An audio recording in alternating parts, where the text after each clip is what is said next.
Alors les fêtes qui arrivent et qu'est-ce qui se passe dans notre tête ou dans notre ventre d'avance?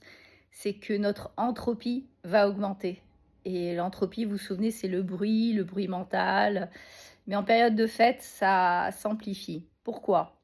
Parce qu'on a plus de conversations, on a plus de repas, on est plus stimulé.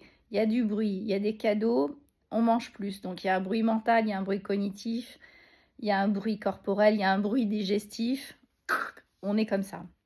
Alors c'est comme ça chaque année et si vous voulez préparer, votre corps, votre cerveau à pouvoir traverser cette tempête, le plus doucement possible, vous avez quelques petites stratégies, je vous les partage.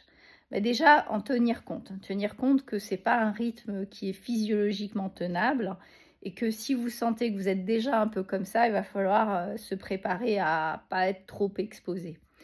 Deuxième chose, réduire un petit peu vos portions alimentaires, tout simplement en décidant de ne pas manger autant, sur la table, parce on peut tout à fait réduire ou dire: «Non, je mange pas de dessert» ou ce genre de choses.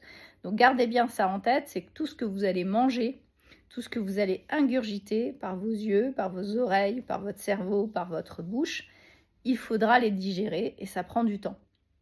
Donc vous pouvez apprendre à vous retrouver, à baisser peut-être, moins de conversation, à trouver 1 heure ou 2 pour, trouver un peu d'air. Tout simplement le dire et vous verrez ce que ça donne dans votre corps pour pas arriver sur les rotules à la sortie des fêtes. Donc, réduisez un peu tout ça parce qu'on est déjà en excès d'entropie et je vous souhaite de passer ces fêtes, le plus doucement possible. À bientôt.